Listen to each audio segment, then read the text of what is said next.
చూడండి ఈ క్వశ్చన్ చూసి అస్సలు భయపడద్దు, ఈజీగా చూసి పెట్టేయచ్చు. చూద్దామా? చూడండి, square root of 6812 into 6814 plus 1.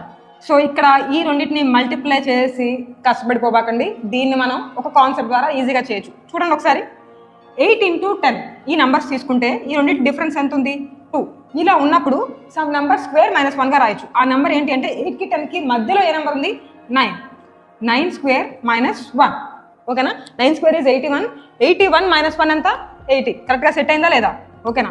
అలానే ఇక్కడ కూడా చూడండి, 4కి 2కి డిఫరెన్స్ 2 ఉంది కాబట్టి దీన్ని మనం ఎలా రాసుకోవచ్చు అంటే ఈ మిడిల్లో ఏమైతే ఉందో 4కి 5 6కి మధ్యలో ఏముంది?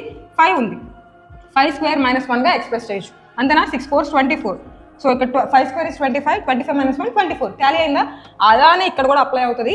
సో దీన్ని కూడా మనం ఎలా చేయొచ్చు అంటే ఈ 6812 6814 ఇలా ఉన్నప్పుడు సో ఈ రెండింటి డిఫరెన్స్ 2నే ఉంది కాబట్టి మనం ఆ రెండింటి మధ్యలో ఏ నెంబర్ అయితే ఉందో ఆ నెంబర్ తీసుకోవాలి. 6812 6814 మిడిల్లో ఏ నెంబర్ ఉంది? 6813. ఓకేనా? హోల్ స్క్వేర్ -1గా ఎక్స్ప్రెస్ చేయాలి. అంతే కదా? ఇలా సేమ్ అలానే ఎక్స్ప్రెస్ చేస్తున్నాం. స్క్వేర్ రూట్ ఎలాగో +1 ఉంది, అది వేసేసాం, స్క్వేర్ రూట్ పెట్టేసాం. ఇప్పుడు ఈ -1 +1 క్యాన్సిల్ అయిపోయింది, అదేవిధంగా స్క్వేర్ రూట్ క్యాన్సిల్ అయిపోయింది. ఇంకేం మిగిలిద్ది? అంతే మిగిలిద్ది.